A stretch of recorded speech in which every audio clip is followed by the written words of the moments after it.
નમસ્કાર, હું છું કેતલ અને આપ જોઈ રહ્યા છો CB24। રાજ્ય એડીએસ દ્વારા બનાસકાંઠા, નવસારી, પાટણ સહિતના વિવિધ જિલ્લાઓમાંથી આતંકી સંગઠન જૈશ એ મોહમ્મદ સાથે જોડાયેલા 13 શંકાસ્પદ આતંકવાદીઓની ધરપકડ કરવામાં આવી છે। આ તપાસ દરમિયાન વડોદરા શહેર સાથે જોડાયેલું એક ગંભીર કનેક્શન પણ સામે આવ્યું છે। પકડેલા આતંકીઓ પૈકી અહેમદ ગાજીવાલા અને ઇબ્રાહિમ ગગા થોડા સમય અગાઉ વડોદરાના સયાજીગંજ વિસ્તારમાં આવેલી એમ્બેસેડર હોટેલના સર્વન્ટ ક્વાર્ટરમાં રોકાયા હોવાનો ઘટસ્ફોટ થયો છે। આ હોટલ સયાજીગંજ પોલીસ સ્ટેશનથી માત્ર 500 મીટરના જ અંતરે આવેલી છે।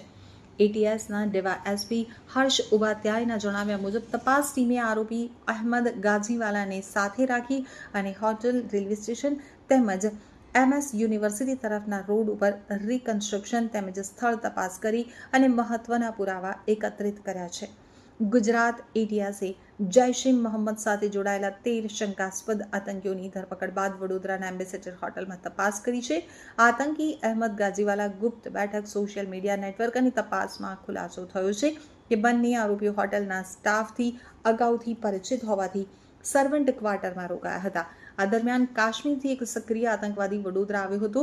આ ત્રણેય જણાએ રેલવે સ્ટેશન નજીકના વિસ્તારમાં એક ગુપ્ત મીટિંગ કરી હતી। આ મીટિંગનો મુખ્ય હેતુ જૈશ એ મોહમ્મદ સંગઠનમાં વધુમાં વધુ સ્થાનિક લોકોને કઈ રીતે જોડવા અને કટ્ટરપંથી વિચારોનો ફેલાવો કઈ રીતે કરવો તેની ચર્ચા કરવાનો હતો। સોશિયલ મીડિયા નેટવર્ક અને હોટલ માલિકનો ખુલાસો તપાસ અધિકારીઓના જણાવ્યા મુજબ આ તમામ આરોપીઓ સોશિયલ મીડિયા ઉપર ખૂબ જ સક્રિય હતા। તેઓ સોશિયલ મીડિયા એકાઉન્ટ્સ દ્વારા એકબીજાના સંપર્કમાં રહી અને ધાર્મિક કટ્ટરતા ફેલાવતું સાહિત્ય અને વિડીયો શેર કરતા હતા। તો પોલીસ હાલ આ ડિજિટલ નેટવર્કની ઊંડાણપૂર્વક તપાસ કરી રહી છે। બીજી તરફ એમ્બેસેડર હોટલના માલિક અંબાર શાહજીએ આ મામલે સ્પષ્ટતા કરતા જણાવ્યું છે કે હું અહેમદ ગાજીવાલા કે ઇબ્રાહિમમાંથી કોઈને પણ ઓળખતો નથી। એટીએસ જ્યારે તેમને હોટલ પર લઈને આવી ત્યારે મેં તેમને પહેલીવાર જોયા હતા। એવું કંઈ છે ને કે કંઈ મળ્યું નથી। એવું બહુ 5-6 મહિના પહેલા એક છોકરો અહીંયા જોબ કરતો હતો। એ કહે છે કે મને કંઈ ખબર નથી, એ યાદ નથી, 5-6 મહિના પહેલાની વાત છે। એટલે ત્યાં આગળ શું છે કે એક જે છોકરો છે ને જેને લઈને આવ્યા હતા એટીએસથી, એ કે અહીંયા હું ખાલી અડધો કે 15 મિનિટ કોઈક ફ્રેશ થયો છે સર્વર રૂમ પર, તરત નીકળી ગયો છું કે હું। પછી એટીએસની ટીમને અમે લોકો બધો સ્ટાફને બોલાવીને પૂછ્યું કે ભાઈ આમને ઓળખે છે? એને કીધું ના, આમાંથી કોઈને હું આમને ઓળખતો નથી। પછી આપણે પૂછ્યું કે અમને ઓળખે છે કે ના, અને અમે કદી જિંદગીમાં એને જોયો નથી, આ પહેલી વખત એની શકલ જોઈ છે। બસ એટલું જોયું, ચેક કર્યું, બધું કશું મળ્યું નહીં। પછી કે કંઈ છે ને વધારજનક તમારે ત્યાં, પછી જતી રહી। બસ આટલી જ માહિતી છે, એના વગર કંઈ નથી। 5-10 મિનિટમાં તો એટીએસની ટીમે જતી રહી। અચ્છા, અહીંયાથી કંઈ પુરાવા કશું મળ્યું નથી। અચ્છા, બીજા તમારા કોઈ સ્ટાફને કોઈ એની સઘન પૂછપરછ? કોઈ નહીં, કશું બધાને પૂછ્યું, કોઈ છે ને, આને કોઈ ઓળખતું નથી કે આને અમે નથી ઓળખતા કે એને એ નથી ઓળખતા। અચ્છા, જે 5 મહિના પહેલા જે છોકરો જોબ કરતો હતો એને સડનલી છોડી નાખ્યું મેરેજ થયા એટલે, પછી જોબ પર નહીં આવતો, એને પહેલા રિઝાઇન નાખી દીધું।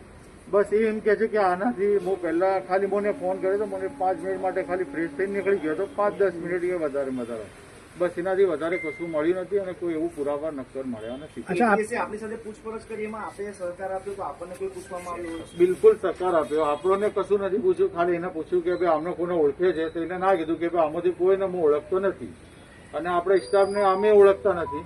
બસ એ 5 મહિના પહેલા કોઈ છોકરો હશે, એ પહેલા જોબ કરતો હશે, પણ એને 5 મહિના પહેલા મેરેજ થયા એટલે છોડી નાખ્યું। બસ એટલું હતું કે એ પછી એને એમ કીધું કે ભાઈ 5 મિનિટ માટે ફ્રેશ થઈને નીકળી ગયેલો છું, બસ। અને એને કબૂલ્યું કે ભાગળ ગામનો વતની હતો, એવું કંઈક માહિતી ખરી આપની પાસે? એ સાહેબ ત્યાં ભાગળ ગામનો હતો કે ભાઈ આજુબાજુના ગામનો હતો, પણ ભાગળ ગામ સંભળાય છે કે ત્યાંનો છે। આપ ક્યાંના છો? મૂળ? હું બરોડાનો છું। આપ મૂળ બરોડાના છો? શું નામ? શું નામ? સફવાનભાઈ।